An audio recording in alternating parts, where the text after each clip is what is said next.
We've done it, guys. We've done it. We've qualified Cayman Islands for the World Cup.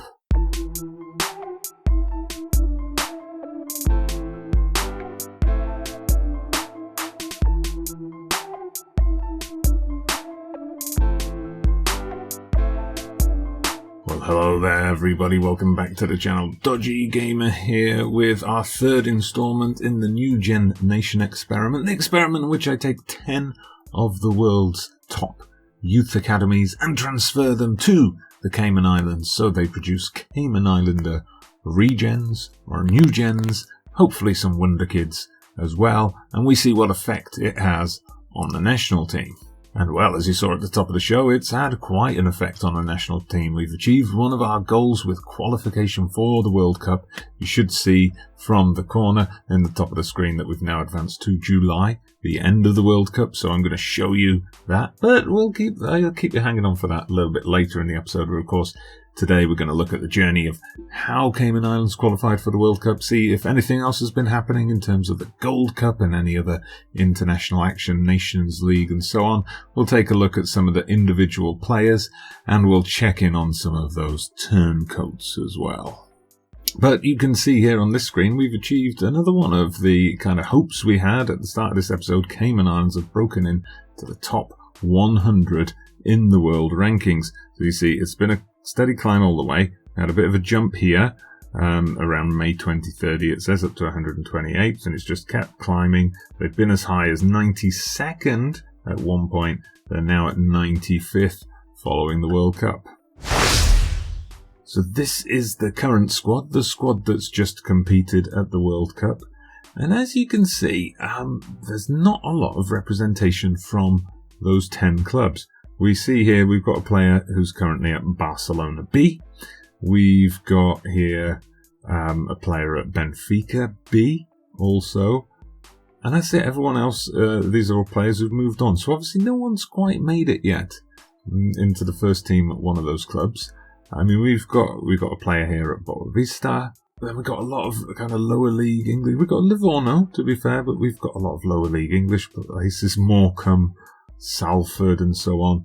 Also got Australian A-League, interestingly, Sydney FC and Wellington Phoenix represented. A couple of free agents as well. And still one player here who's not part of our Newgen experiment. One of the original Cayman Island players. All credit to him. I haven't commented on this before, but I do love some of the names that come up. Chai Holder has got to be one of my favourites. Sounds like something you'd have in a car for your chai tea latte from Starbucks. So we just pulled it back to 2026, which is where we last checked in on the Cayman Islands national team. So you see, they continued that year with friendlies. They had the one defeat against Canada, but apart from that, all fairly comfortable wins against fellow North American nations. Okay, into 2027, started with a couple of friendly wins. They were at the Gold Cup yet again, and yet again it's the quarterfinals. Beaten by Costa Rica, same story as last time. Managed to get wins over Cuba and El Salvador. A final with Canada, quarterfinal with Canada, who seem to have the Cayman Islands number at the moment, with a 2-1 win there. But into the Nations League Division B Group 1, in with Grenada, Suriname and Montserrat, and they won 5, drew 1, so that must mean promotion. Indeed it did. They stormed to promotion, full 8 points clear of second place Grenada, so they're going to be in Division A next year. Then we get into some World Cup qualifying, lots of wins in friendlies here. Turks and Caicos Islands in the first round of North American World Cup qualifying, quite a comfortable win there. Then into 2029 and a win over Guatemala. That's a pretty impressive win to get through, get a bit further along in World Cup qualifying. 0-0 away, 3-0 at home. Then they got into this qualifying group, so they opened that up with defeat to Honduras, but then they won the rest of their games, beating Trinidad and Tobago and Jamaica home and away, beating Honduras at home. So that meant they actually qualified their top of their group ahead of Honduras. Pretty tough group, you have to say. I mean, if you don't end up with Mexico, USA, those are 3 of the tougher teams you could get from this region. They also had a Gold Cup, but unfortunately it didn't work out for them this time. Easy win over Grenada, but then they're in there with Mexico, so they're obviously not ready to challenge the big boys of CONCACAF yet. And then a defeat to El Salvador. That must have been disappointing. Yeah, that must have been a disappointing result after having done so well in 2029. Wow, Canada. Canada went on to win that tournament, beating USA in the final. So last time we checked in on the shortlist, we had, I think, about 370 players. So 466 now. The number of players in the database has increased yet again. Unfortunately, it seems though that the turncoats keep on coming. There's quite a long list of them now, dominating the top of the player values sorting. And suddenly here we are getting players still at those top clubs. So we've got players here at Manchester United, at Benfica first team. We've got people who've gone on to play for the likes of Bayern, Man City, Liverpool, Everton, Tottenham. But these are all the ones who declared for England. We see Ben Sailorman. Ben Sailorman, you traitor. He's got 40 caps now for England. It's valued at £65 million. We've got this youngster come through, Matthew Cupid. He's possibly one of the ones who I dissed in the last episode, saying he would never be good enough to play for England. Well, he's proved me wrong. He's now at Bayern, 11 caps for England and 9 goals. Oof. However, in terms of caps, Cayman Islands have the most capped players. We've got Danair Lee. He's one we haven't looked at before. Picked up 73 caps so far for the right winger. Currently playing at Liefering in Austria. So he spent all his career in Austria after coming through the Salzburg system. Did have a season where he played quite regularly for Salzburg in their first team. Then he got the Horn. Then Kapfenberger and Liefering. So he's had a pretty decent career there in the Alps. Nadira Shaman, named by our Passion for FM boss, currently at Sydney FC. So he's had a bit of a journey from Barcelona B. 54 caps and 25 goals he's picked up. So he spent quite a long time at Barcelona. Did actually make one appearance for the first team before being released and making his way down under, where, I don't know, pretty disappointing return for a striker. I guess they've been playing him more in one of his other positions. We've also got Brian Harvey. Won't you stay another day? From the Cayman Islands, currently at Fleetwood. He's had 50 caps for the central midfielder. So one who came through at Man United and then Fleetwood, so playing regular football in League One. Tex Browning, what a name. 24 years old now, central midfielder, 45 caps for the Cayman Islands. Another product of the Salzburg youth system and another one who stayed true to his Austrian roots. And plenty more players there who've gone on to collect double figures as far as caps go. We've got Nkuma Cupid. What another great name that is.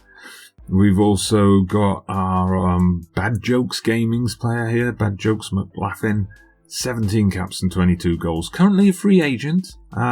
He's another one who stayed in Austria until this point. Just left Klagenfurt and is looking for a new club. Bobby G, still in Italy at Venezia, 16 caps for the 21-year-old so far after he left Atlanta. But in terms of 16 caps for the national team, he's possibly just been at a World Cup and he's only ever played one club game in his life. Wow. Kenny Custard doesn't seem to have moved on since the last episode. 13 caps and 4 goals. He's at Lourdes in Portugal, spent all of his career there so far. Paul Iniesta, the right back, currently at Salford, 13 caps for him. He's been around the English leagues a bit, playing for Mansfield, Solihull Moors, Hereford, and now Salford down in League 2. Super de Super Swan is also here at Baleares. He has been around a bit. He played a bit for Barcelona B. He did also play for the Barcelona first team. One appearance, he got a 6.10. Then out to Murcia on loan before transferring down to the second division B. And Bragi Mirka Foss DKV named this one. Also, he's had caps for the Cayman Islands, also without a club at the moment. 3 caps, 1 goal, having played around in the English leagues, Colchester, Welling, Havant and Waterlooville, and most recently Scunthorpe. FM Digi yet to play for the Cayman Islands, though he does have youth caps at Darlington at present, the attacking midfielder, having played previously at Boston United. And Kai Simmons, the striker, newly named after episode 2. No caps yet for the national team, but 10 goals in 7 under-20 caps, so his time must be coming. Now there are a few players not here. Kai, Harding, Marky Mark, and Kylex plays. Unfortunately, their players were left without clubs and decided to take early retirement. It was kind of interesting that, we haven't really had for the Cayman Islands any superstar player produced. But it is the idea that I think the clubs have produced a decent group of solid players who can play for League 1 and League 2 level clubs, and then they're able to compete in the Caribbean region of CONCACAF. Right, so let's have a look then at the World Cup, the 2030 World Cup, and see how the Cayman Islands got on. So, look at this. This is cruel. This is cruel. England, in the first game of the World Cup, they lost 4-0. But it's not just that, is it? It's not just that. Look who scored a hat-trick. Matthew Cupid scored a hat-trick. Matthew Cupid, who is a Cayman Islands boy. You scum. You absolute scum. Has taken to international football like a duck to water. Has turned his back on the Cayman Islands like a slug. And I'd like to think that red card for Raymond Walters came from him hacking down Matthew Cupid, although he obviously didn't do a good enough job because he was able to get up and take the penalty. Ooh, and then a tough one. 5-1 defeat to Colombia in the second game. Not pretty. Again, a man sent off. A man sent off in each of the 2 matches. Derek Elliott this time. Derek Elliott, who also scored. He managed to get the Cayman Islands a goal at the World Cup. But he also got sent off.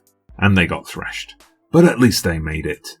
Well, at least we can say this. Look who played the final. It's the 2 teams that came out of Cayman Islands group, so we were clearly in a tough group, and if we'd been drawn in another group, we probably would have made the semi-finals. England coming out 4-0 winners. They did not play our guy, Cupid. Well, they did bring him on as a substitute, but they didn't start him. I guess he'd done...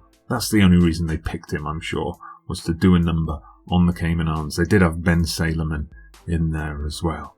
So they had 2 players in their World Cup winning squad who were actually from the Cayman Islands. They were ours.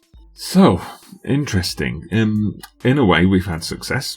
We've got Cayman Islands into the top 100 of the world rankings.